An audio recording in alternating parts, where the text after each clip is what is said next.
kita mulai dari pameran ke pameran. Kita tumbuh itu seperti gitu. Jadi kita ikut dari pameran yang ecek-ecek, yang maksudnya kaki limaan pun kita ikut.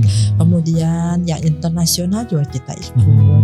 Ya, jadi kita pernah mewakili Indonesia di Jepang, pernah di negeri Sakura. Ya, jadi bawa mesin tenun Pak ke sana itu, kemudian menun di sana. Jadi show bahwa Indonesia tuh mempunyai warisan tenun. Yang acir itu katanya ini apa? Mahal sekali ya, gitu ya. Betul ya. Jadi minyak asiri itu kan bibit ya Pak. Bibit sebelum jadi minyak itu mahal memang. Itu harganya bisa mencapai 3 sampai 5 juta 1 liter. 1 liter. 1 liter ya. Jadi dibandingkan kalau pertama harganya Pertalite harganya 10.000, ini 1 liter harganya ya 3,5 juta. 3,5 juta. 5, 4, 3, 2, 1.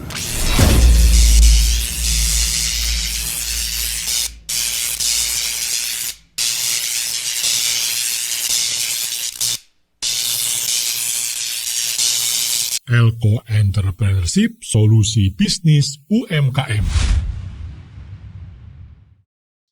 Kita masih di Elko Entrepreneurship Channel. Hari ini ada tamu istimewa. Kita akan berbincang seputar UMKM yang berbasis akar wangi sebagai bahannya gitu ya Mbak. Nah, Teteh bukan Mbak, Teteh Joanna namanya. Beliau seorang akuntan, jadi boleh juga dipanggil akuntan Joanna begitu. Boleh juga dipanggil pengrajin, pengusaha UMKM. Nah, akar wangi ini ada 2 jenis, nanti saya kira bisa dijelaskan. Nah, dari sisi sejarah, kenapa Teteh Joanna dulu bersama suaminya menggeluti bisnis UMKM yang bahan bakunya dari akar wangi. Saya kira itu dulu barangkali ya.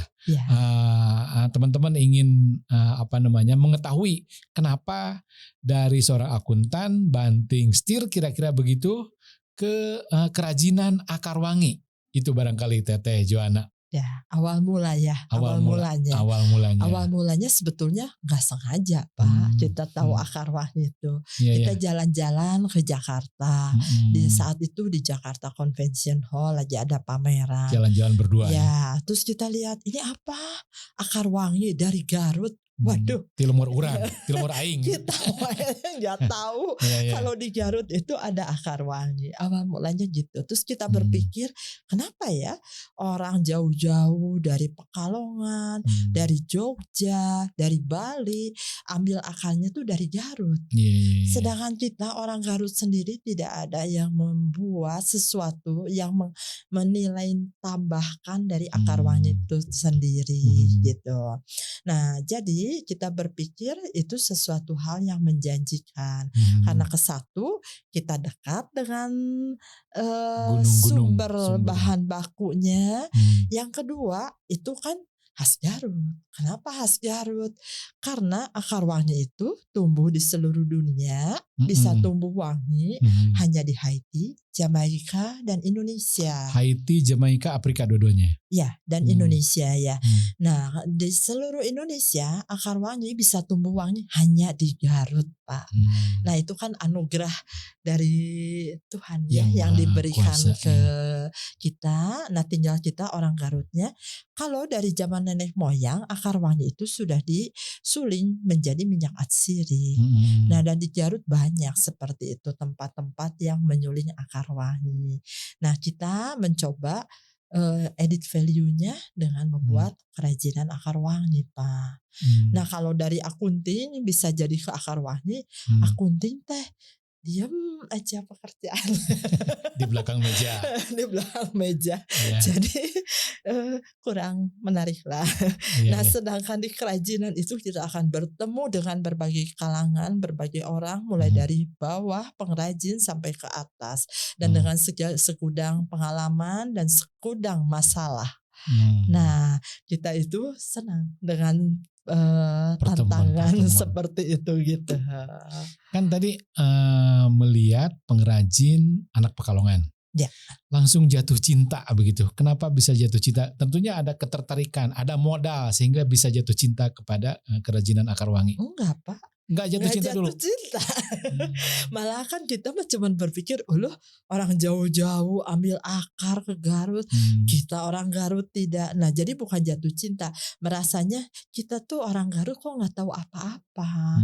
Sedangkan orang lain melihat itu sumber sesuatu yang menghasilkan, yang bisa menjadikan nilai ekonomi untuk value-nya baik.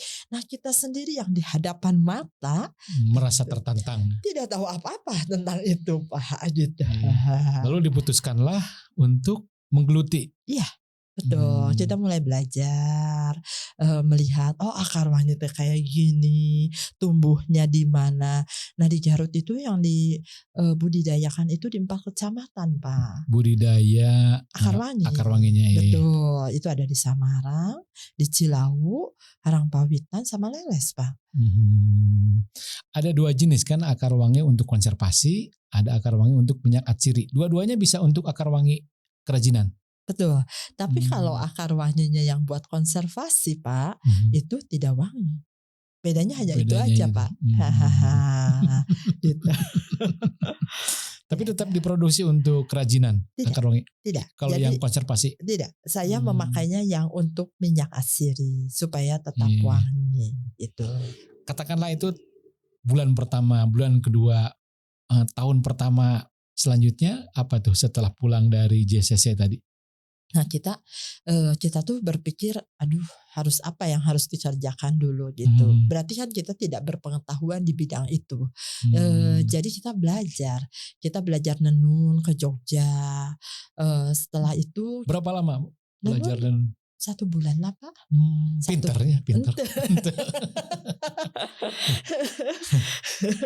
Nah, udah belajar nenun. Lalu kemudian kita berpikir dengan apa yang ada itu, dengan tangan, apa dulu yang bisa kita kerjakan. Jadi tidak berpikirnya yang harus modal besar, lalu kita bisa mengerjakan sesuatu gitu. Misal, nah seperti ini kan bikin domba ya dari akar wangi. Nah ini kan tidak perlu mesin, terus akarnya juga tidak perlu banyak. Nah jadi dengan hal yang kecil kita buat dengan tangan dan kita bisa jual. Jadi produk yang mudah dulu ya. Produk yang mudah dulu. Dan setelah dijual berarti kita mempunyai untung. Nah dari untung itu kan kita bisa terus melangkah. Akhirnya misalnya kebeli mesin tenun, kebeli mesin biasa dan yang lainnya. Jadi kita memulai dengan modal 500.000, Pak. Tahun 1999, bulan 9 tanggal 9, Pak. Katakanlah waktu itu harga emas 1 gramnya 100.000. Iyalah. Sekarang harga emas 2 juta ya. Jadi kurang lebih modalnya kalau saat ini sekitar 100 juta. Ya 5 kalau dikonversiin kurang lebih begitu ya. Ya, oke. Nah, kan bagaimanapun modal menjadi penggerak begitu ya. Ya. Lalu di tahun selanjutnya, tahun ketiga, keempat, kelima. Nah kita mulai dari pameran ke pameran, kita tumbuh itu seperti gitu. Jadi kita ikut dari pameran yang ecek-ecek, yang maksudnya kaki limaan pun kita ikut. Kemudian yang internasional juga kita ikut.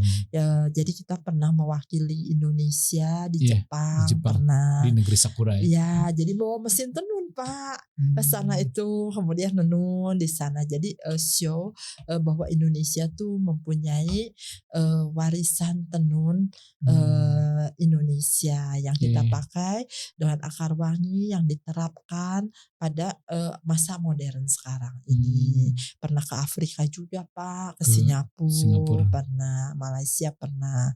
Nah di lokalan juga ya sering ke Prancis juga kan, ke Arab Saudi juga. Itu kita kirim, tapi kita belum pernah pameran di sana ya.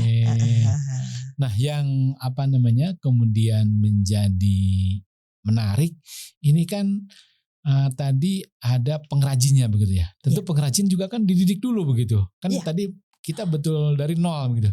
Nah, seni melahirkan dukungan dari pengrajin itu bagaimana Teteh Joanna merangkul, melatih mereka, dan ada berapa pengrajin sampai sekarang? Sebetulnya kita tuh lebih suka lembaran kosong ya Pak. Maksudnya lembaran kosong itu yang mereka belum bisa apa-apa dan kemudian kita bentuk. Nah jadi apa yang kita lakukan, kita harapkan dituangkan pada mereka. Nah jadi kalau dalam kerajinan itu, kalau dalam 3 bulan itu tuh belum bisa Pak. Biar mereka juga merasa berjasa ya, kita kasih jasa pengetahuan begitu ya. Ya, dan belum bisa, baru bisa gitu aja. Nah, kalau terampil itu kalau mereka sudah mengerjakan dalam waktu 1 tahun, nah barulah oke, bisa Keterampilan terampilan. menenun. Keterampilan mau menenun, mau membuat kriya juga sama gitu. Mengkreasi ya. Mengkreasikan juga. Nah, kita tuh ada karyawan, ada pengrajin.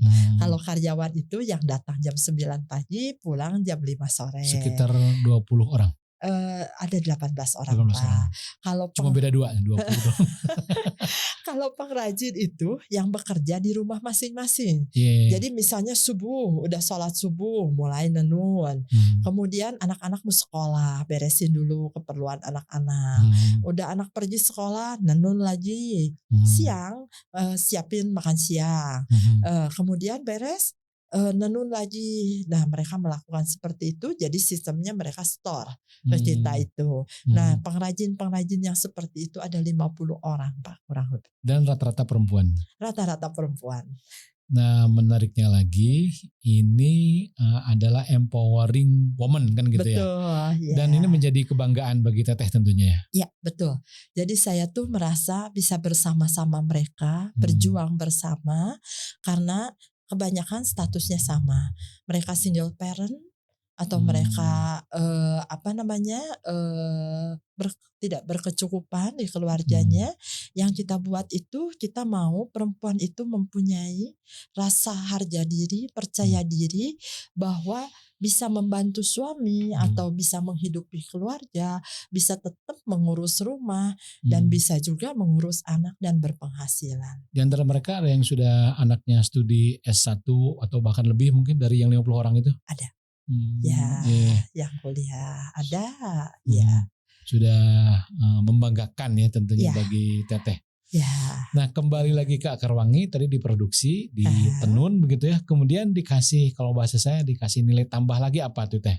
Itu bisa dilukis ya, Dilukis seperti gini kan, itu ada lukisannya. Nah kita juga bisa tematik terus dikombin dengan batik, misalnya batik Garutan gitu. Nah tidak terpaku dari itu, misalnya kan kalau kita Garut nih ya, jadi kan kebanyakan domba Garut, misalnya seperti itu pun bisa. Jadi banyak sekali yang bisa ditambahkan, disesuaikan dengan event apa yang akan dilaksanakannya, dan semua akar wangi ini bisa dicuci Pak.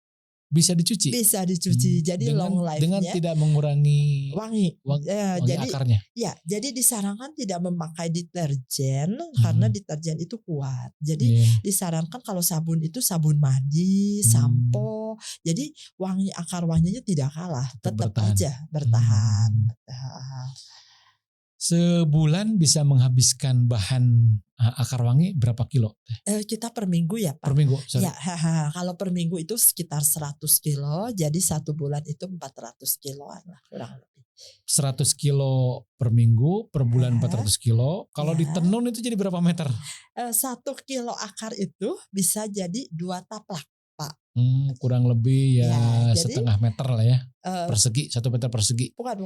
Kalau taplak itu kan ukurannya begini ya Pak, 35 kali 1 meter. Jadi kita nyitungnya 1 kilo akar bisa jadi 2 taplak. Jadi kalau 400 kilo berarti jadilah 800 taplak. Kurang lebih. Tapi kan nanti dipakai buat yang lain ya, kayak ini lampu atau tisu dan lain sebagainya. sebagainya gitu. Bedanya gini Pak, kalau akar wangi itu kan sebetulnya bahan baku parfum ya. Jadi parfum semahal apapun kalau tidak pakai minyak atsiri akar wangi tidak bisa wangi.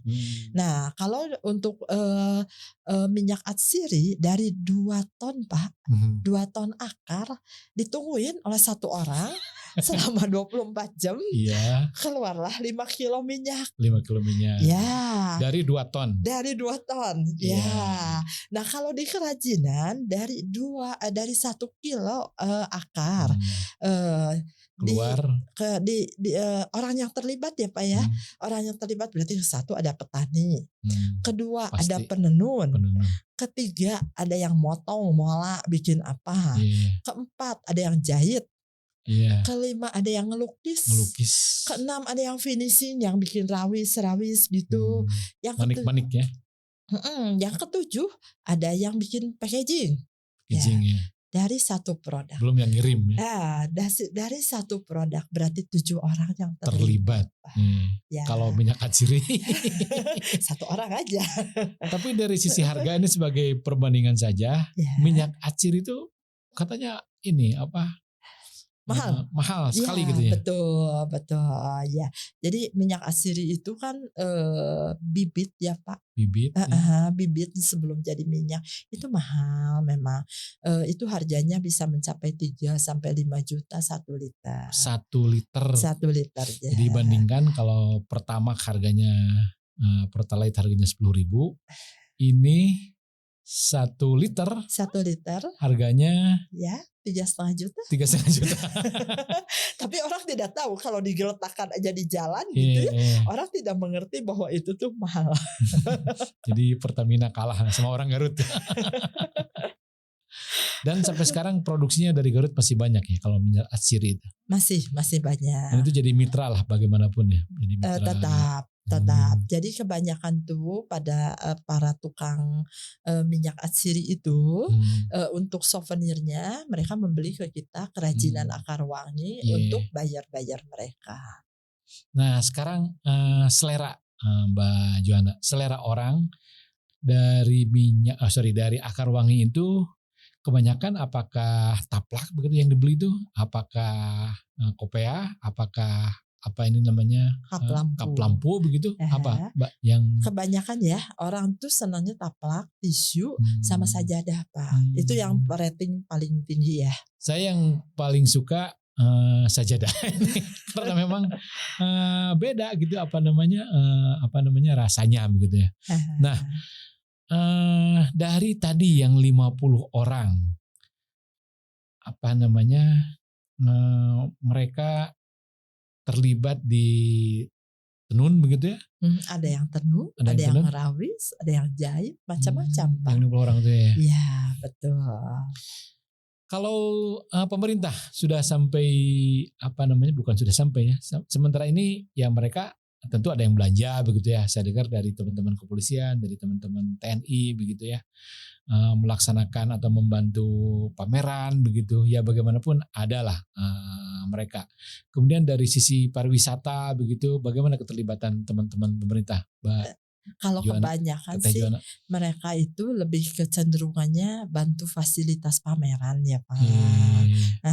Jadi mereka tuh menyediakan pameran, silakan dipakai tempatnya, nggak usah bayar. Nah keterlibatannya lebih seperti itu. Kalau dinas pariwisata sih sering bawa tamu juga sih ke kita. Jadi ada tamu ke mereka, mereka pun akan mendorong untuk city tournya ke kita Pak. Gitu. Orang kan sekarang Mbak Teteh Joanna rela mengiklan gitu ya, mengendorse gitu ya. Sampai misalnya sebut saja Atta Halilintar disuruh dagang kap lampu gitu ya. Kalau Mbak Joanna melakukan marketing digital dengan melibatkan orang tertentu sudah diniatkan barangkali ke depan? Untuk sejauh ini masih sambil lalu gitu ya. Maksudnya sambil lalu kemarin waktu Ibu Bima Arya ke Garut, Ibu Wamen betul, Ibu Wamen yang mengkontenkan. Jadi yang endorse-nya Ibu Wamen. Gratis ya. Gratis ya.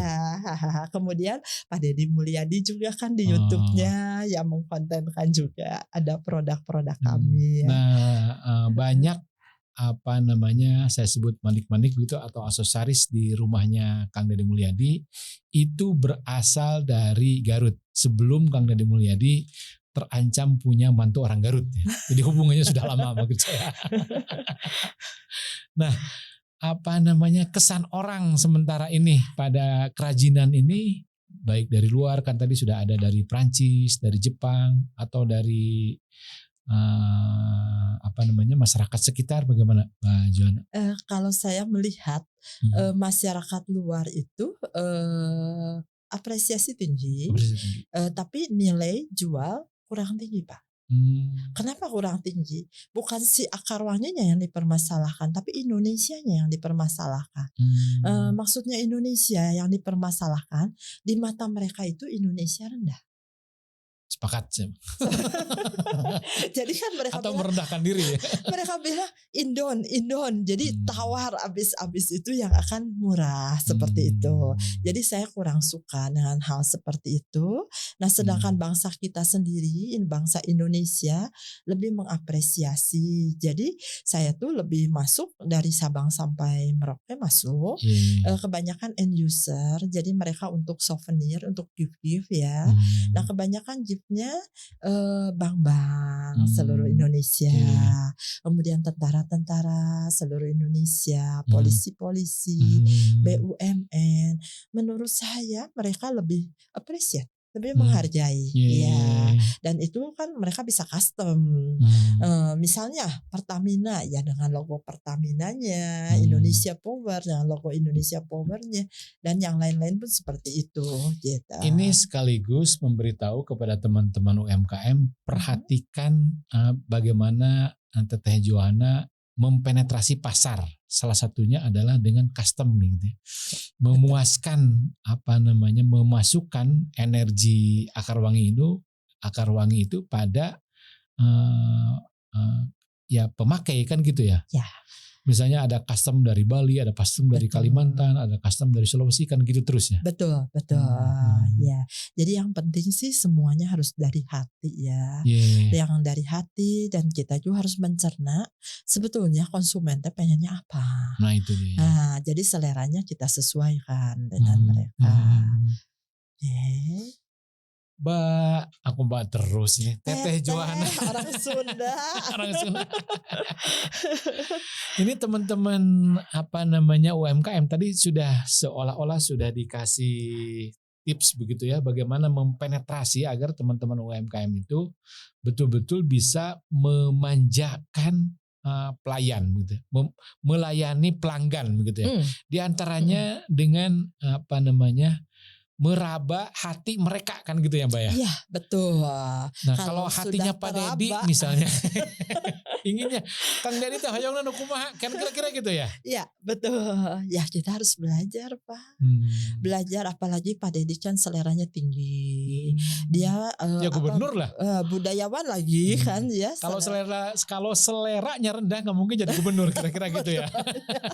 Jadi kita harus belajar Pak, apa yang tema, apa yang kita pelajari sebelum kita realisasi gitu Pak. Dan Teteh detil ya mempelajari Deddy Mulyadi itu. Dari mulai senal capit sampai OPA-nya kira-kira gitu lah. Saya untuk semua klien, semua konsumen saya detail Pak.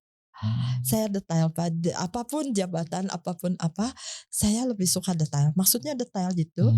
Kita pengennya semua one stop shopping. Jadi kalau kita membuat satu gift, kita harus perhatikan packagingnya. Udah dapat packagingnya, terus itu mau dikasihinnya ke siapa? Pantas tidak yang menerima itu dengan packaging seperti itu? Itu harus kita pikirkan. Jadi rumusnya tadi penetrasi pasar itu menguasai selera, betul, sampai menguasai hati, betul. Tadi kira-kira kalau bahasa saya tim mimiti senal capitna Tapi ka kopehana orang kudu nyaho kira-kira gitu ya. Betul, iya gitu. Hmm. Jadi setelah packagingnya bagaimana, kemudian ucapannya, kartunya bagaimana, paper bagnya bagaimana, Diperhatikan ya. perhatikan. Dan jadi orang itu udah tinggal ngasih, weh gitu. Jadi tidak repot-repot lagi harus carilah kemana untuk tentengannya, untuk apanya semua sudah kita sediakan. Tinggal one stop dan ceritaan tentang akar wangi. Kenapa harus memilih akar wangi? Apa khasnya akar wangi di Indonesia itu? Karena ini warisan tenun nenek moyang kita yang kita terapkan pada zaman modern sekarang dan disesuaikan dengan zaman sekarang gitu. Tapi kan diwariskannya ke orang Pekalongan dulu ya, tidak ke Garut dulu. Orang Indonesia, Saya, Pak. ya maksud saya tradisi batik atau tradisi tenunnya di Garut baru katakanlah paling tidak klaim Teteh Joanna 25 tahun yang lalu ya. Ya, dan seluruh Indonesia untuk akar wangi itu. Kita menang penghargaan Upakarti. Upakarti itu penghargaan tertinggi di seluruh Indonesia untuk bidang kerajinan.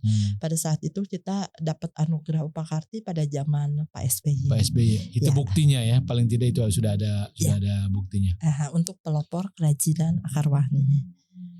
Bagi teman-teman UMKM untuk sampai kepada tahapan pelopor gitu ya, untuk sampai kepada tahapan barangnya laku. Selain tadi penetrasi yang saya sebut dari mulai senacapit nepi ka kopehnya Kang Deddy Mulyadi, apalagi yang mesti diperhatikan agar UMKM itu setapak demi setapak maju. Loba jalan-jalan, Pak. Gaul ya. Jalan-jalan, window shopping, lihat-lihat di toko, terus udah gitu orang lain kayak gimana, oh gitu ya, oh selera generasi sekarang tuh begini, sekarang lagi musimnya apa, nah dari situ kita bisa create something, sesuatu itu yang disesuaikan dengan zaman. Tadi loba jalan-jalan dan dengan hati gitu ya. Ya betul, dengan mata juga Pak. Mata hati.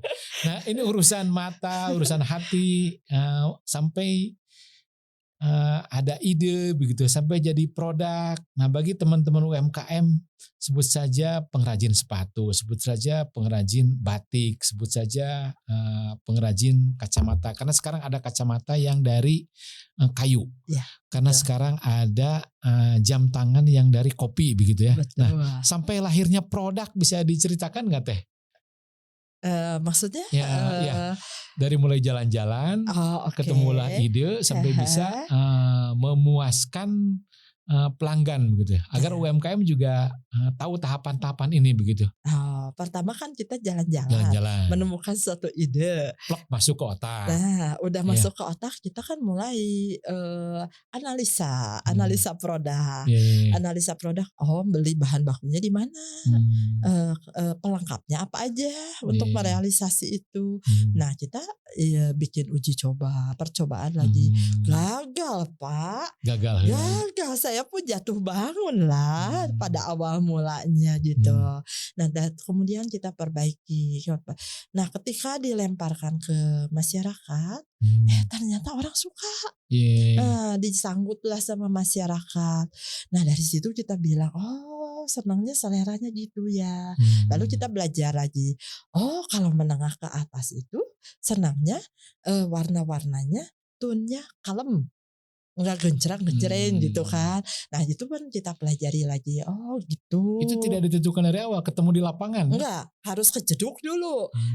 Tarang Teh. Udah kejeduk, bermasalah, baru kita trial lagi. Oh itu teh harusnya gitu. Oh ini harus begini. Jadi jangan berbicara, dah saya meresep kieu. Tah ulah gitu. Yang penting selera orang gimana, bukan selera kita. Barang telain ke urang, ke baturnya. Jadi kita berkacamatanya bagaimana orang senang. Nah kita coba di pasar itu yang mereka senang. Jadi gini misalnya, ada saya meresep nyeun sarung bantal kursi, bae we batur teu butuh sarung bantal kursinya saya meresep, bikinlah sarung bantal. Jangan begitu. Nah misalnya sekarang kan orang HP, tablet gitu ya, bawa apa? Ya kita harus sesuaikan bikin covernya itu karena Istilah saya waktu jualan kopi, kita bukan sedang jualan kopi, tapi sedang cari cuan. ya Kira-kira gitu ya. betul ya. Dan kita juga bukan gini, nih saya ya buka taplak meja. Kita bukan jualan taplak meja, bukan. Buat tapi kita ngobrol. Nanti dari situ terbangunlah satu pasar. Oh yang dibutuhkan ini dan itu gitu. Produk terakhir yang diuji cobakan apa teh? Yang apa namanya? Produk terbaru dari Akar Wangi Teteh Joanna ini. Bentuk barangnya Bentuk barangnya. atau bentuk barangnya yang kita lagi coba itu tikar Pak. Tikar teh kan kendalanya sakitnya. Oh ya, Kan sakit kalau dipakai ya Iya. gitu. Nah kita masih coba bagaimana caranya. Kan jadi hamparan wangi di dalam ruangan, bisa aromaterapi, tapi bisa enakan dipakai teh. Nah itu masih dicoba-coba Pak. Apakah dibungkus apa gitu ya? Ya apakah si benangnya lebih tebal, jadi akarnya di tengah-tengah, jadi tidak tersentuh langsung. Iya, Tapi iya. kan kewangiannya tetap harus keluar. Nah seperti itu juga sih gitu. Kalau dari sisi nilai seni, nah bagaimana? Ini kan orang yang masuk ke Teteh ini tadi yang 50 orang, walaupun dari nol begitu, bagaimana memasukkan unsur seni kepada karyawan? Sebetulnya seni itu dan selera itu datangnya dari konsumen. Nah bukan dari kita. Dengan diasah oleh konsumen, pengen gini, pengen gitu. Makanya kalau yang cerewet itu lebih asik Pak. Sekolah gratis. Karena dia menuntut pengen gini, pengen gitu, pengen gitu. Nah jadi sebetulnya kita terbiasa itu karena konsumen ya yang melakukan gitu. Tapi kita yang karyawan dimasukkan itu QC Pak. QC. Jadi kita tuh kita berpikir gini, kenapa orang beli barang branded yang dari luar Hermes, Louis Vuitton, harganya 70 menjadi juta. pusti pulang ke rumah teh, coba beli kerajinan di pameran, pulang ke rumah teh alungkeun we, udah we sabodo tah. Saya tuh pengennya menengah ke atas bisa mencintai produk Indonesia, buatan tangan-tangan Indonesia, dan Perempuan lagi ya. perempuan dan mereka appreciate. Nah kita bisa dipakai di menengah ke atas. Nah kita sudah bisa mencapai itu Pak. Itu satu kepuasan tersendiri ya. Ya, jadi raportnya jadinya gitu. Raport kan maksudnya kita tidak bisa memaksa orang untuk memakai produk kita. Nah mungkin si orang itu dikasih dari souvenir dari orang lain.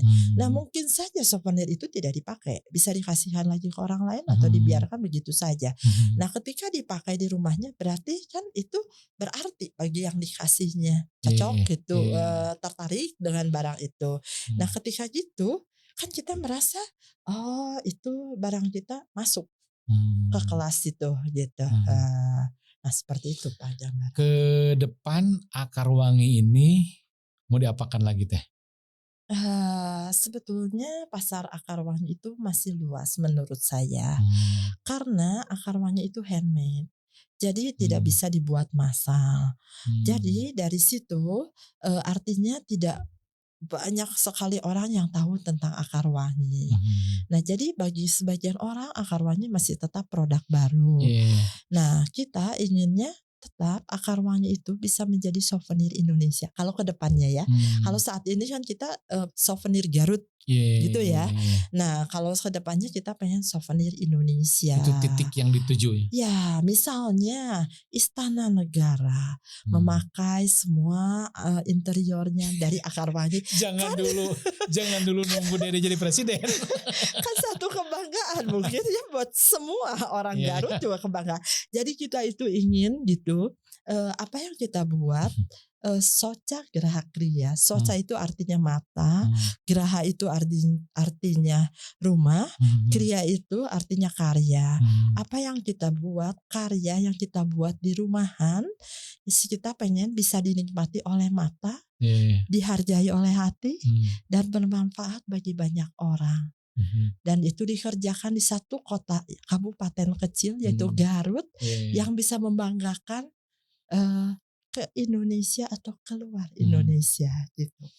Teh Joana, karena podcast kita adalah podcast UMKM, kita ingin memberikan manfaat kepada teman-teman UMKM agar teman-teman UMKM juga tahu jalan, tahu arah bagaimana produk-produk mereka seperti halnya produk akar wangi ini berkembang begitu ya.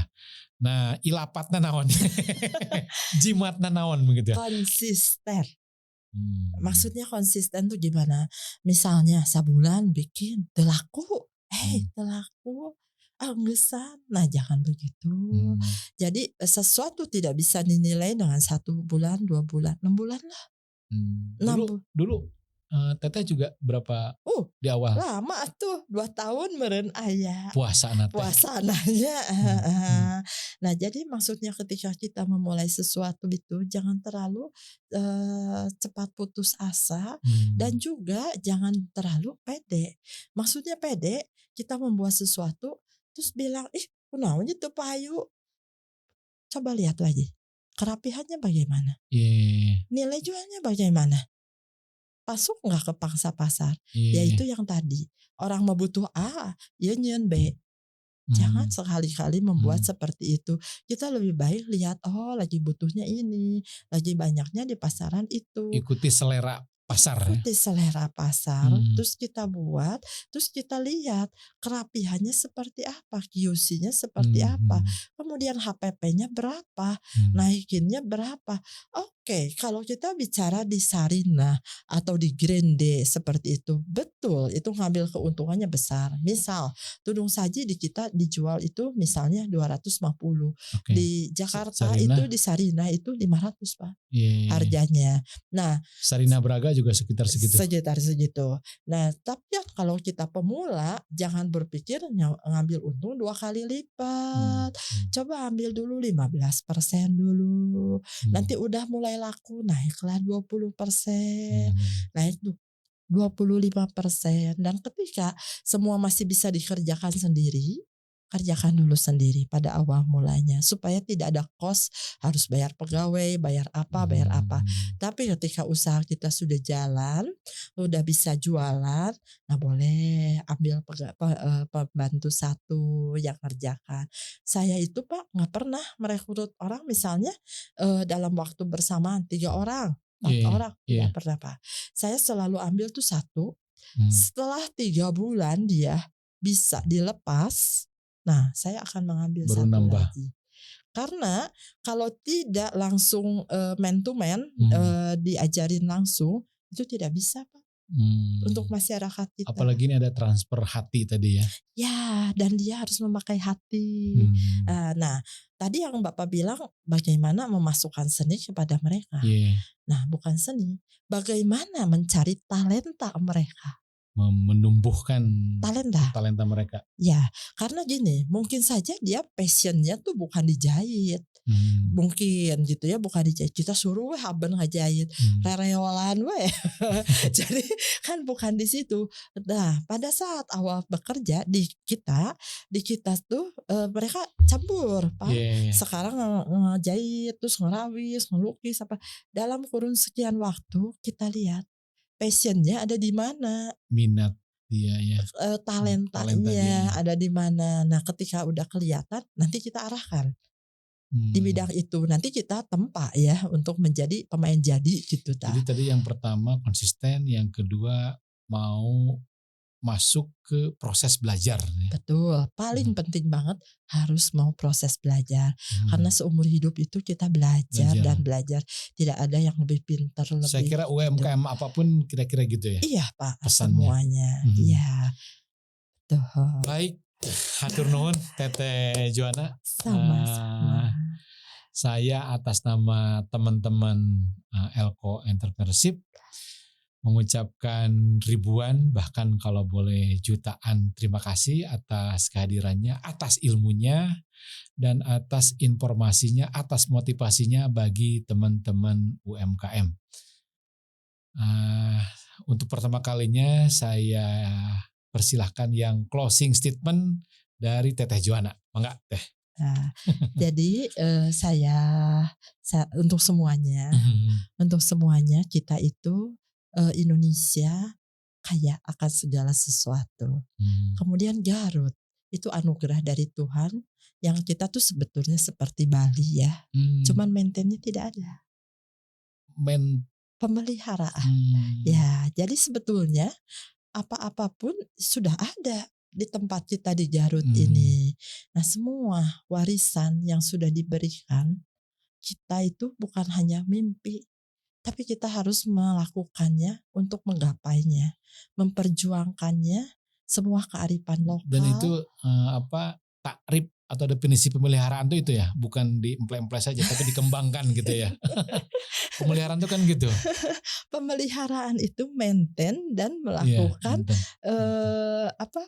perbaikan, pengembangan. Iya, jadi semuanya tidak jalan di tempat dan kemudian kita berjuang untuk maju, melangkah maju gitu untuk membanggakan kota Garut ini. Itu definisi pemeliharaan. Pemeliharaan, ya. Hatur nuhun, good. Ya. Sama-sama, terima kasih.